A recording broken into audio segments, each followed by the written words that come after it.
Peermade MLA. Vazhoor സോമനെതിരായ തെരഞ്ഞെടുപ്പ് ഹർജി ഹൈക്കോടതി തള്ളി. സോമന്റെ തെരഞ്ഞെടുപ്പ് റദ്ദാക്കണമെന്നാവശ്യപ്പെട്ട് യു.ഡി.എഫ് സ്ഥാനാർത്ഥിയായിരുന്ന സിറിയക് തോമസാണ് കോടതിയെ സമീപിച്ചത്. സത്യവാങ്മൂലത്തിൽ വസ്തുതകൾ മറച്ചുവെച്ചുവെന്നും പൂർണ്ണ വിവരങ്ങൾ നൽകിയില്ലെന്നുമായിരുന്നു ഹർജിയിൽ ചൂണ്ടിക്കാട്ടിയിരുന്നത്. എന്നാൽ യു.ഡി.എഫ് സ്ഥാനാർത്ഥിയുടെ ഹർജി തള്ളിക്കൊണ്ട് ജസ്റ്റിസ് മേരി ജോസഫാണ് വിധി പ്രസ്താവിച്ചത്. വാഴൂർ സോമൻ സത്യവാങ്മൂലത്തിൽ എല്ലാ വിവരങ്ങളും പൂരിപ്പിച്ചിട്ടില്ല. ഭാര്യയുടെ പാൻ കാർഡ് വിവരങ്ങൾ മറച്ചുവെച്ചു. 1 വർഷത്തെ ഇൻകം ടാക്സ് റിട്ടേൺ മാത്രമാണ് നൽകിയത്. ബാങ്ക് ഇടപാടിന്റെ സ്റ്റേറ്റ്മെന്റുകളെല്ലാം സമർപ്പിച്ചില്ല. കൂടാതെ വെയർഹൌസിംഗ് കോർപ്പറേഷൻ ചെയർമാൻ പദവിയിൽ ഇരിക്കുമ്പോഴാണ് തെരഞ്ഞെടുപ്പിൽ സ്ഥാനാർത്ഥിയായതും തെരഞ്ഞെടുപ്പിൽ വിജയിച്ച് എം.എൽ.എ. ആയതും.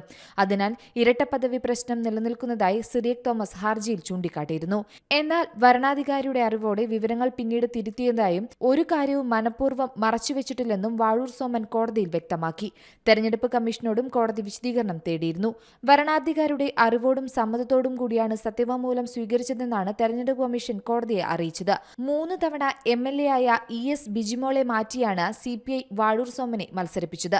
1835 വോട്ടിനാണ് യു.ഡി.എഫിലെ സിറിയക് തോമസിനെ വാഴൂർ സോമൻ പരാജയപ്പെടുത്തിയത്. News desk C Malayalam news. ഏറ്റവും പുതിയ വാർത്തകളും വിശേഷങ്ങളും വിരൽത്തുമ്പിലറിയാൻ സി മലയാളം ന്യൂസ് എല്ലാ ഡിജിറ്റൽ പ്ലാറ്റ്ഫോമുകളിലും ലഭ്യം.